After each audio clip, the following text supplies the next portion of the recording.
The ballroom glittered like a cage made of gold, every surface polished to a mirror shine that reflected wealth from every angle. Crystal chandeliers hung like frozen fireworks above the crowd, scattering light across marble floors and diamond necklaces alike. Soft classical music floated through the air, carefully curated to soothe, to impress, to distract. It was a room designed to make people feel small in the presence of greatness. And at the center of it all stood Victor Hale. He didn't need to raise his voice to command attention. He didn't need to move much at all. People watched him the way they watched a storm through glass, fascinated, cautious, unwilling to get too close. Conversations bent around him. Laughter quieted when he passed. Even the waitstaff seemed to breathe more carefully in his presence. Beside him stood Lena. Or rather, she tried to. Her balance wavered as she shifted her weight from one foot to the other, her hand unconsciously resting against the curve of her belly. The fabric of her gown, though elegant, felt too tight tonight, pressing against her ribs, against the life she carried inside her. 7 months. She could feel every movement now, every small shift of the baby reminding her that she wasn't alone, even if it felt like she was. Stand properly, Victor murmured without looking at her. His tone was quiet, controlled, but it carried more force than a shout. I am, Lena replied softly, adjusting her posture.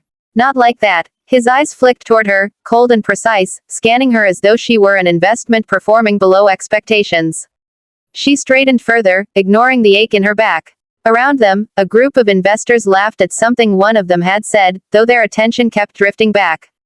They watched in fragments, in glances that never lingered long enough to be considered involvement. Victor took a sip of his drink, then lowered the glass slowly.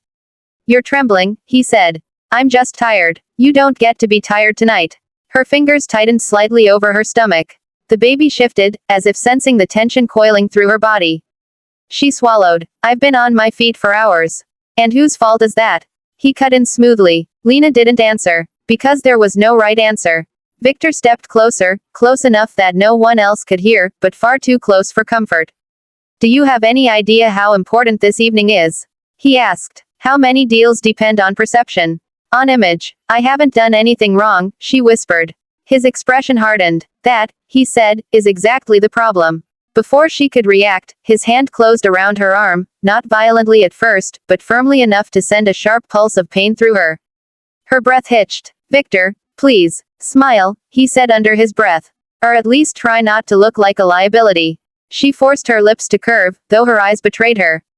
Anyone who looked closely would have seen it, the fear, the exhaustion, the silent plea for this to end.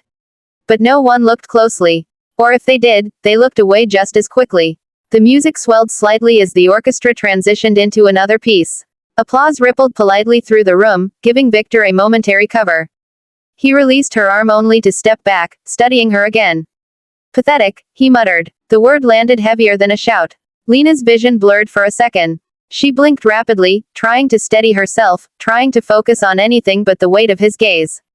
Her heart pounded too fast, her breathing shallow. Stand up straight, he said again. She realized then, she had slouched slightly without noticing. I'm trying, she said, her voice barely audible. Victor's jaw tightened. I said stand. She pushed herself upright, ignoring the sharp pull in her lower back. Her hand slipped from her belly for a moment as she adjusted her balance. That was when it happened. His hand moved fast. The crack of the slap cut through the music like a gunshot. For a fraction of a second, everything froze. The violinist's bow hesitated. A glass paused halfway to someone's lips. A woman near the edge of the dance floor turned sharply, her eyes wide. Then the moment passed. The music continued. The glass lowered. The woman looked away. Lena staggered, her body unable to absorb the force properly. She caught herself against a nearby table, sending a cluster of champagne flutes rattling dangerously. One tipped over, spilling golden liquid across the pristine cloth. I said stand, Victor repeated, his voice as calm as if he had merely corrected a minor mistake. Her cheek burned, a sharp, spreading heat that pulsed in time with her heartbeat. Tears welled in her eyes, but she fought them back. Crying would only make it worse.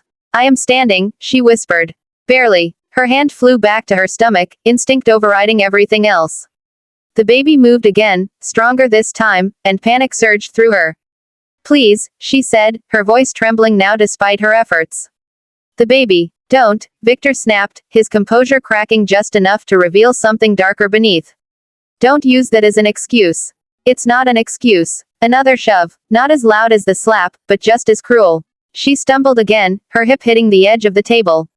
Pain shot through her side, and this time she couldn't stop the small cry that escaped her. A man standing nearby shifted uncomfortably. His gaze flickered between them, then toward the exit, then back to his drink. He took a slow sip, as though that could somehow erase what he had just seen. His companion leaned closer to him, whispering something urgent. He shook his head almost imperceptibly. No, not worth it. Not him. Not here. Victor exhaled slowly, regaining his perfect composure as if nothing had happened. He adjusted his cufflinks again, smoothing out an imaginary wrinkle. You're embarrassing me, he said. Lena couldn't respond. Her throat felt tight, her chest constricted with fear and humiliation. The room seemed too bright, too loud, too indifferent. All these people, all this power, and not a single person willing to step forward. Victor raised his hand again. And this time, no one even flinched. Because they already knew what would happen. Because they had already chosen to do nothing. The moment stretched. And then, the doors slammed open with a force that shook the room.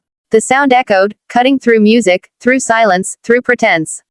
Every head turned. And just like that, the carefully constructed world inside that ballroom cracked.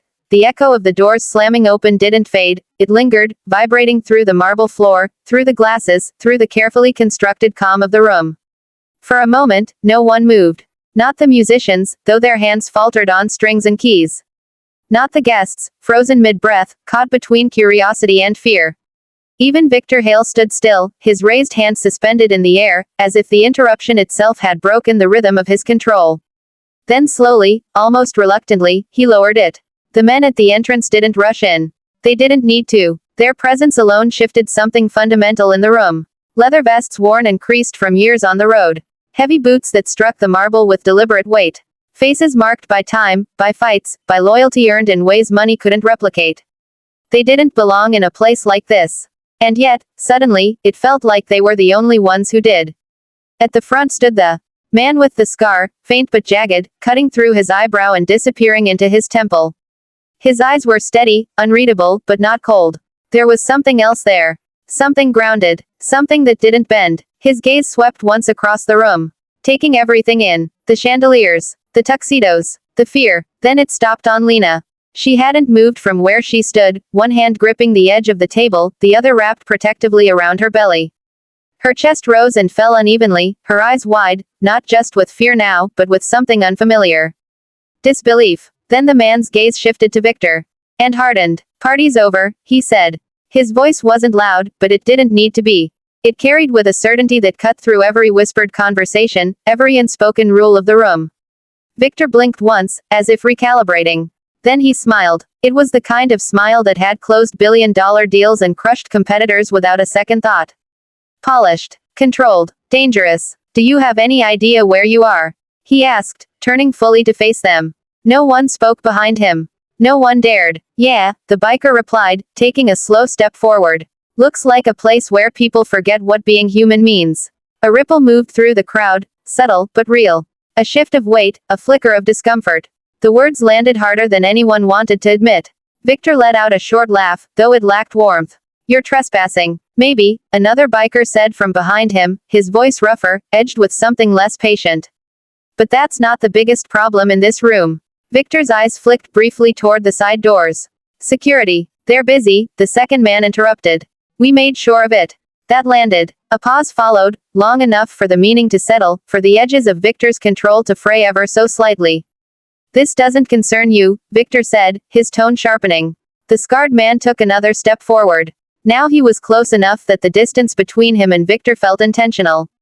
Measured. A line drawn without being spoken. It does now, he said. Silence swallowed the room. Victor's jaw tightened, but he didn't step back. Not yet. You think you can walk in here and tell me what to do?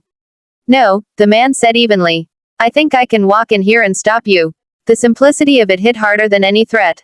Victor's eyes darkened. She's my wife. And you're hitting her, the man replied. In front of a room full of people who decided that's acceptable.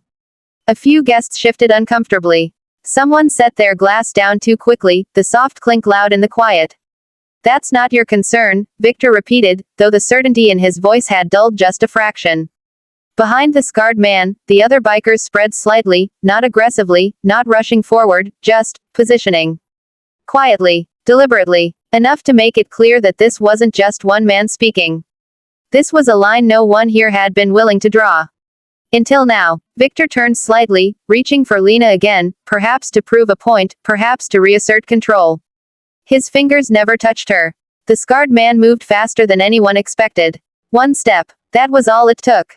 Suddenly he was between them.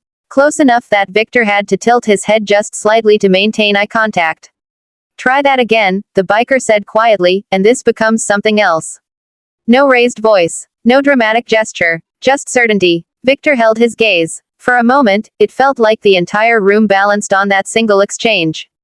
Power against defiance. Wealth against something far less tangible, but no less real. Victor let out a slow breath, then gave a small, incredulous shake of his head.